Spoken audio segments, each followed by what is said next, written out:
வரும் என்பதை இந்த நேரத்தில் தெரிவிச்சுக்கிறேன். அதனால எங்களை கூப்பிட்டு பேசல அப்படிங்கறதெல்லாம் கற்பனை செய்தி, அதெல்லாம் எதுவுமே கிடையாது.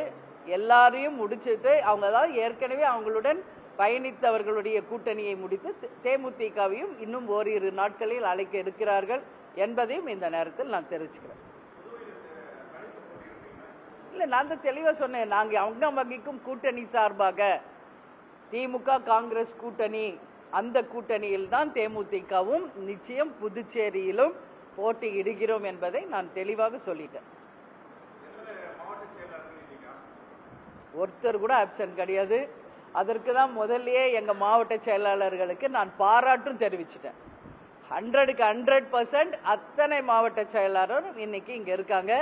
ஒரே ஒரு மாவட்ட செயலாளர் அவங்களுடைய சித்தப்பா இன்னைக்கு மரணம், அதனால ஒருத்தர் மட்டும் அதுக்காக வரல. அவர் அதுக்குரிய விளக்கம் கடிதம் கொடுத்துட்டாரு. 100க்கு 100% எல்லாருமே இங்க இருக்காங்க, யாருமே ஆப்சென்டே கிடையாது.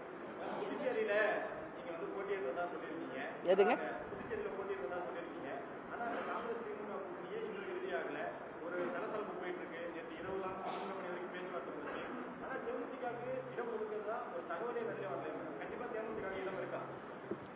திமுக கூட்டணியில போய் நாங்க கூட்டணி இறுதி செய்யறோம் கடைசி நிமிஷம் வரைக்கும் உங்களுக்கு தெரிஞ்சதா? அங்க அறிவாலயத்துல பார்த்த பிறகுதான் உங்களுக்கே தெரிஞ்சது இல்லையா? அதே மாதிரிதான் இதுவும். புதுச்சேரியில தேமுதிக சார்பாக யார் போட்டியிடுகிறார்கள் என்பது 3 மணிக்கு உங்களுக்கு தெரிய வரும் என்பதை இந்த நேரத்தில் தெரிவிச்சு. ஆமாங்க. இல்ல, அது புதன்கிழமை தலைமை கழகம் அதிகாரப்பூர்வமாக அறிவிப்போம். அந்த 5 பேர் கொண்ட குழு அந்த கூட்டத்தில் நம்மளுடைய கூட்டணி சார்பாக பேசுவதற்கு அறிவாலயம் செல்வாங்க, அங்க பேசுவாங்க. எங்களுக்கான தொகுதிகளை நாங்கள் பெறுவோம். சரிங்க.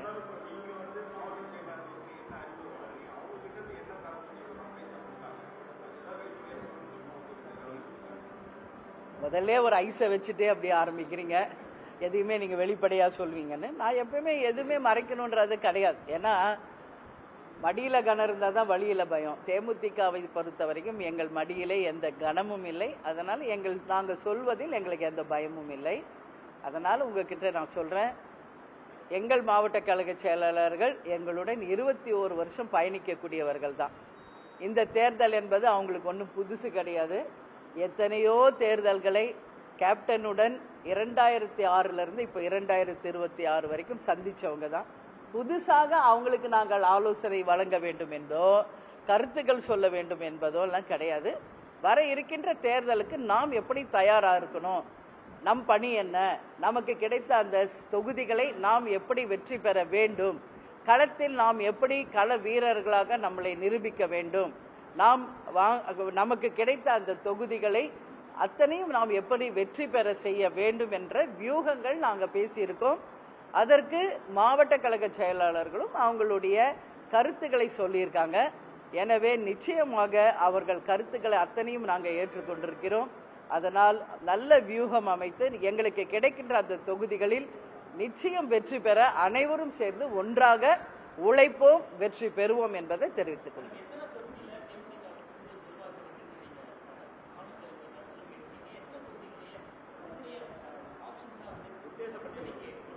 எங்க கட்சி சார்பாவா 234 தான் உத்தேச பட்டியலில் இருக்கு.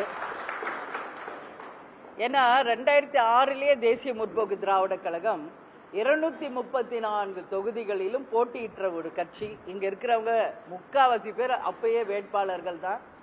அதனால நான் சொல்றேன், 234 தொகுதிகளுமே தேமுதிகவின் களமாக இருக்கிறது. இருந்தாலும் இன்னைக்கு நாங்க ஒரு கூட்டணியில இருக்கிறோம். அந்த கூட்டணியின்படி நாங்கள் அந்த குழு அமைத்து கூட்டணியோடு பேசி இறுதி கட்டமாக எங்களுக்கு தேமுதிகக்கு எந்த தொகுதிகள் கிடைத்திருக்கிறது என்பதை அதிகாரப்பூர்வமாக நாங்கள் அறிவிப்போம்.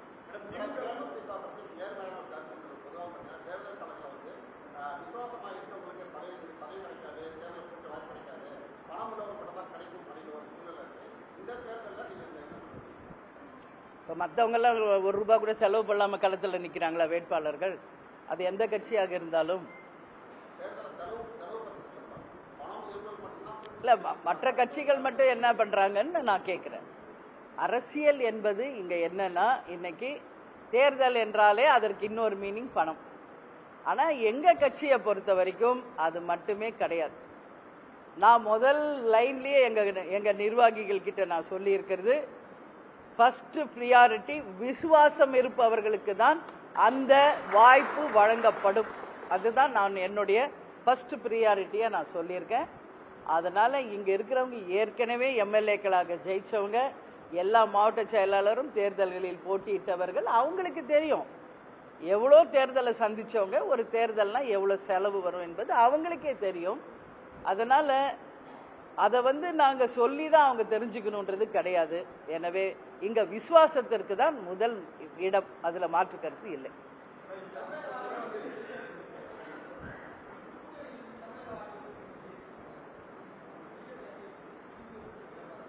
இன்னும் எனக்கு இறுதி ஆயிடுச்சுங்களா? இறுதி ஆயிடுச்சா? அது அதான் சொல்லியிருக்காங்க, எனக்கு அது கரெக்டா தெரியலங்க. அது இறுதின்றாங்க, மறுபடியும் பேச்சுவார்த்தை தொடங்குதுன்னு சொல்றாங்க. இன்னும் ஒரு வாரம் இருக்கு வேட்பு மனு தாக்கல் செய்ய. இந்த ஒரு வார காலத்துல மறுபடியும் எது வேணாலும் மாறலாம், சேரலாம், போகலாம், எல்லாமே இருக்கு. அதனால அது பற்றி எனக்கு எந்த கருத்தும் கிடையாது.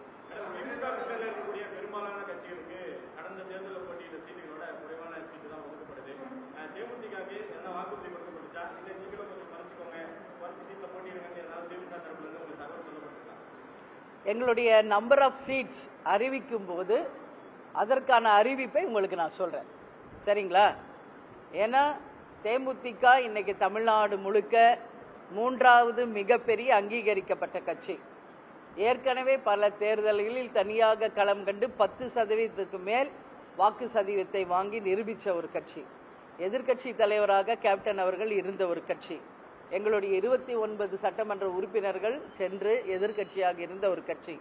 அதனால இன்றைக்கும் தமிழ்நாடு முழுக்க தேசிய முற்போக்கு திராவிட கழகத்தின் சார்பாக BL2 ஃபார்மும் பூத் கமிட்டிகளையும் அமைத்து ஆண்ட கட்சிக்கும் ஆளும் கட்சிக்கும் நிகராக அனைத்து தொகுதிகளிலும் பூத் கமிட்டியை அமைத்து மிகப்பெரிய ஒரு கட்சியாக எங்கள் கட்சியை நிரூபிச்சிருக்காங்க எங்கள் கழக நிர்வாகிகள், தொண்டர்கள். அதனால எங்களுக்கான உரிமையை நாங்கள் சொல்லி இருக்கிறோம். அந்த நம்பர் உங்களுக்கு நாங்க அதிகாரப்பூர்வமாக சொல்லும் பொழுது நீங்க கேட்கிற அத்தனை கேள்விக்கும் நான் பதில் சொல்றேன். கேட்டது எவ்வளோ, விட்டு கொடுத்தது எவ்வளோ, ஃபைனல் எவ்வளோ என்பது அன்னைக்கு உங்களுக்கு நான் சொல்றேன். கண்டிப்பா மற்றவர்கள் விட்டு கொடுக்கும் போது தேமுதிகவும் விட்டு கொடுக்கும், அதுல மாற்று கருத்து இல்லை, அதுல எந்த மாற்று கருத்தும் இல்லை. ஒரு கூட்டணி சக்சஸ்ஃபுல்லா போகணும் அப்படின்னா விட்டு கொடுக்கணுன்றப்போ அவங்களாம் 1-2 விட்டு கொடுக்குறப்ப தேமுதிகவும் விட்டு கொடுக்கும், அதுல மாற்று கருத்து இல்லை.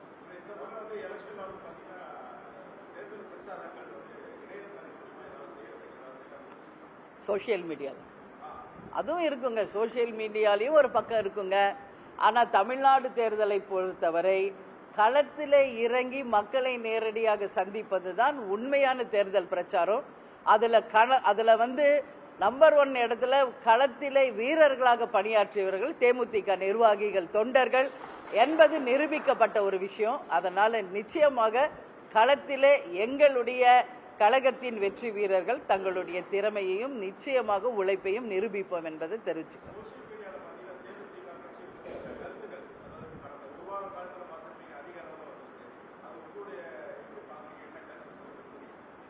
பழுத்த மரம் தான் கல்லடிப்படும்.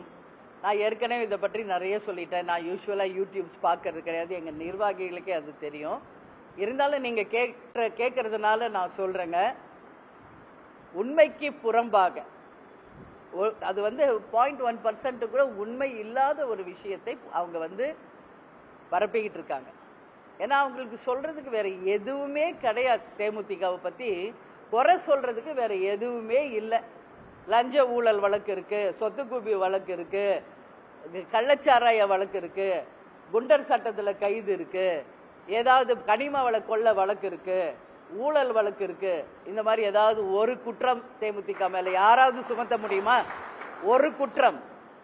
21 வருஷ கட்சி, 29 எம்எல்ஏக்களை ஜெயிச்சு தலைவர், எதிர்கட்சி தலைவரா சட்டசபைக்கு போன ஒரு கட்சி, ஒரே 1% ஏதாவது தேமுதிக மேல யாராவது களங்க விளைவிக்க முடியுமா? முடியவே முடியாது. அப்போ இந்த கட்சியை எப்படி அவமானப்படுத்தணும், எப்படி ஒரு நெகட்டிவா இதை ப்ரொபகண்டா பண்ணணும் அப்படின்னு அவங்க யோசிக்கும் போது அவர்களுக்கு தெரிந்தது ரெண்டு விஷயம்தான். எப்படி கேப்டனை வந்து தவறானவரா, குடிக்கிறாரு, அடிக்கிறாரு, கோவப்படுறாரு எல்லாம் அப்படின்னு சொல்லி அவரை அசிங்கப்படுத்தி கேவலப்படுத்தி எப்படி அதை நெகட்டிவா மக்கள் கிட்ட கொண்டு போனாங்களோ அது போல இன்னைக்கு என் மீதும் எங்க தலைமையின் மீதும் கழகத்தின் மீதும் குற்றம் சொல்லணும்னா ரெண்டு தான் சொல்ல முடியும். ஒன்னு பேரம் இல்ல பேட்டி. இதை தவிர வேற என்ன சொல்ல முடியும்? வேற சொல்றதுக்கு ஒண்ணுமே இல்லாததுனால இன்னைக்கு அதையே பிடித்து மறுபடியும் சொல்லிக்கிட்டு இருக்கிறதுனால இன்னைக்கு மக்கள் தெளிவாயிட்டாங்க. அவங்க சொல்றதுல 1% கூட உண்மை இல்லை என்பதை சொல்பவர்களுக்கே திருப்பி அறிவுரை சொல்லக்கூடிய அளவு அவங்க போடும் பதிவுகள் உண்மைக்கு புறம்பானவை என்பதை அவங்க போடுற செய்திகள் மூலமாகவே அவங்க வந்து நிரூபிச்சுக்கிட்டு இருக்காங்க. ஏன்னா இது எங்க கட்சியில இருக்கிறவங்களுக்கு தெரியும். நாங்க ஒரு வண்டி வாங்கி 1.5 வருஷத்துக்கு மேல ஆகுது. அதை ஏதோ திருப்பதிக்கு எடுத்துட்டு போனா அது இப்ப என்னமோ இப்பதான் வாங்குறோன்றாங்க. என்னையும் அப்படின்னு ஒரு வண்டி வாங்குற தகுதி கூட கேப்டன் குடும்பத்துக்கு இல்லையா? நான் கேட்கிறேன். ஒரு கார் வாங்குற தகுதி ஒரு கேப்டன் குடும்பத்துக்கு இல்லையா? கொடுத்து சிவந்த கரத்துக்கு சொந்தக்காரர் கேப்டன். தான் சம்பாதித்ததில் 90% மக்களுக்காக உதவி செய்தவர் கேப்டன். அவர் செய்யற ஒரு உதவிக்கும் பின்னாடி இருந்தவள் நான் என்பது இந்த உலகம் அறியும். அதனால குறை சொல்ற வாய் குறை சொல்லிக்கிட்டு தான் இருக்கும், கொலைக்கிற நாய் கொலைச்சுக்கிட்டு தான் இருக்கும். அவர்களுக்கெல்லாம் பதில் சொல்ல வேண்டிய அவசியம் தேமுதிகவுக்கோ எங்களுக்கோ கிடையாது என்பதை உறுதியாக நான் சொல்றேன். தேமுதிக 0.5% தர விட்டுருங்க எங்களை. ஏன் பேசுறீங்க தேமுதிக பத்தி? 0.5 கட்சி 0.5 கட்சி 0.5 கட்சி. இவங்களுக்கு எதுக்கு ராஜ்யசபா கொடுத்தாங்க? இவங்களுக்கு எதுக்கு எம்எல்ஏ சீட் இவ்வளவு கொடுக்குறாங்க? உங்களுக்கு தெரியுமா எவ்வளவு சீட் கொடுத்து? யாருக்காவது தெரியுமா? ஒவ்வொரு விவாதத்திலும் ஒவ்வொரு யூடியூப்லயும் ஏன் அதை பத்தி விவாதிக்கிறீங்க? ஏன் விவாதிக்கிறீங்க? நான் இன்னைக்கு கேட்கிறேன். 0.5 கட்சி தானேப்பா? ஆமா 0.5 தான், விட்டுருங்க எங்களேன்ற. நான் ஏன் விவாதத்துக்கு கொண்டு வரீங்க? தேமுதிக என்ற வார்த்தை இல்லாமல் எந்த யூடியூபாவது எந்த விவாதத்திலாவது யாராவது இன்னைக்கு பேச முடியுமா? நீங்க குறை சொன்னாலும் தேமுதிக தான், வாழ்த்தினாலும் தேமுதிக தான், உயர்த்து பிடிச்சாலும் தேமுதிக தான். அதனால வாழ்த்துவோர் வாழ்த்தட்டும், தூற்றுவோர் தூற்றற்றும், எல்லா புகழும் எங்கள் கேப்டனுக்கு தான் என்பதை இந்த நேரத்தில் நான் சொல்றேன். கேப்டன் பார்க்காத புகழா, கேப்டன் மேல் விழுகாத விமர்சனங்களா? இனிமேல நாங்க எங்க கட்சி புதுசா இனிமேல நாங்க பார்க்க வேண்டியது எதுவுமே இல்லை. எங்க தலைவர் இருந்த காலத்திலே 21 வருஷமா புகழ்ச்சியையும் பார்த்துட்டோம், அவமானங்களையும் சந்திச்சுட்டோம், துரோகங்களையும் சந்திச்சுட்டோம். எல்லாத்தையும் கடந்து வந்தவர்கள் தான் தேமுதிக. அதனால இது போன்ற உண்மைக்கு புறம்பான செய்திகளை நிச்சயமாக நாங்கள் எங்கள் கருத்தில் கொள்ள மாட்டோம். அதனால் குறைப்பவர்கள் குறைக்கட்டும், அதை பற்றி குறை சொல்பவர்கள் சொல்லட்டும். அதற்கு எங்களுடைய விமர்சனம் குறைக்கிறவங்க குறைச்சிக்கிட்டு தான் இருப்பாங்க, நாய் மாதிரி சொல்றவங்க சொல்லிட்டு தான் இருப்பாங்க. அதை பத்தி எனக்கு கருத்து கிடையாது. எங்கங்க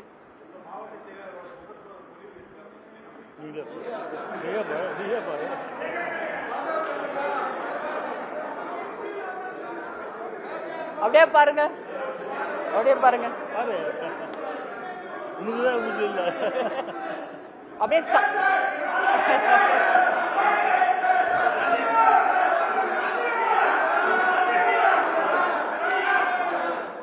1000 இல்ல 1000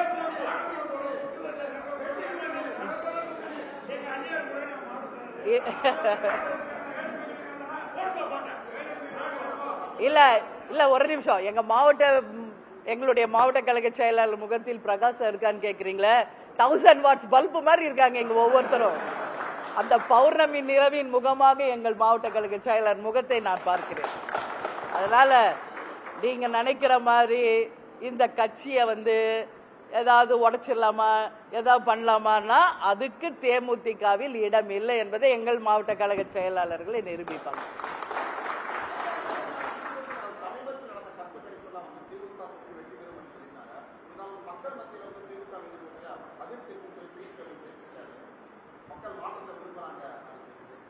எதிர்கட்சியில் இருப்பவங்க எதிர்கருத்து தான் சொல்லுவாங்க. பின்ன வாழ்த்தியா பேசுவாங்க. இது வந்து யூசுவல் தானுங்க. யாருமே ஒரு 5 வருஷம் ஆட்சி செய்தால் அந்த அந்த ஆட்சியின் மீது இருக்கின்ற குறைகளை மக்களும் சுட்டி காட்டுவாங்க. நாங்களும் பல்வேறு முறை சுட்டி காட்டி இருக்கிறோம். எதிர்கட்சியில் இருப்பவர்களும் சுட்டி காட்ட தான் செய்வாங்க. இது வந்து இயல்பு. அதனால அவங்க சொல்றதுதான் 100% உண்மை இல்லை. அதனால இன்னைக்கு மத்தியில் அவங்க ஆட்சி 15 வருஷமா நடக்குது. அங்கேயும் பல்வேறு வந்து மக்கள் வந்து அவங்க மேலேயும் பல்வேறு குற்றச்சாட்டுகளை சொல்லிட்டு தான் இருக்காங்க. அதற்கு அவங்க பதில் சொல்லட்டும். சமீபமாக சிலிண்டர் விலை உயர்வு, பெட்ரோல் டீசல் விலை உயர்வுக்கு இதற்கு அவர் பதில் சொல்லட்டுங்க. அதற்கு பிறகு மற்றவர்களை பற்றி அவர்கள் விமர்சனம் செய்யட்டும்.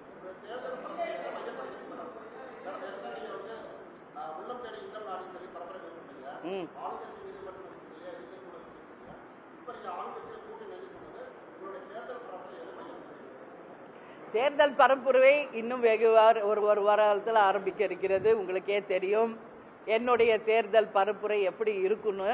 நீங்க 21 வருஷமா பார்த்துட்டு தான் இருக்கீங்க.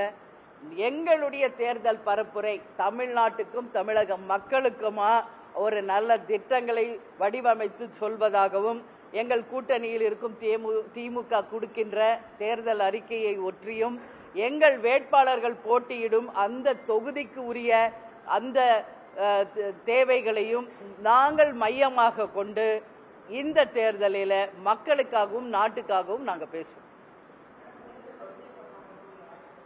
நான் ஏற்கனவே அது சொல்லியிருக்கேனே.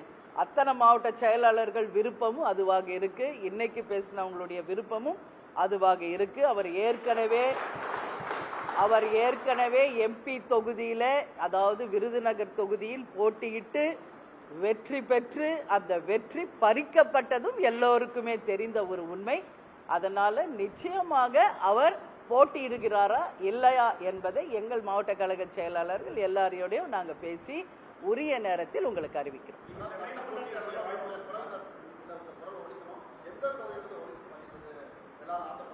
என்னதா?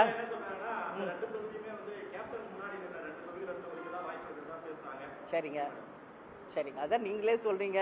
கேப்டன் வெற்றி பெற்ற தொகுதி 2, கேப்டன் சார்பாக வெற்றி பெற்றவர்கள் 28 பேர். அதனால 234 தொகுதியிலும் நான் போட்டியிடணும்னு விருப்ப மனு கொடுத்தவங்கள நிறைய பேர் எழுதி கொடுத்துருக்காங்க. ஸோ என்னை பொறுத்த வரைக்கும் நான் 234 தொகுதிகளிலும் போட்டியிட வேண்டிய ஒரு வேட்பாளர் என்பதுதான் எங்கள் மாவட்ட கழக செயலாளர்களுடைய விருப்பம். இங்க இருக்கிறவங்க எல்லாரும் என்ன கேட்கிறேன், எங்க மாவட்டத்தில் போட்டிடுங்க, எங்க மாவட்டத்தில் போட்டிடுங்க, அப்படிதான் ஒவ்வொருத்தருமே இங்க சொல்றாங்க. அதனால கொஞ்சம் வெயிட் பண்ணுங்க. நிச்சயமாக எந்த தொகுதியில் போட்டியிட போகிறோம், நான் மட்டும் இல்ல, எங்க கழகத்தை சேர்ந்த அனைவரும் யார் யாருக்கு எந்த தொகுதி என்பதை இன்னும் ஒரு 4-5 நாள்ல உங்களுக்கு அதிகாரப்பூர்வமாகவே நாங்க அறிவிச்சோம்.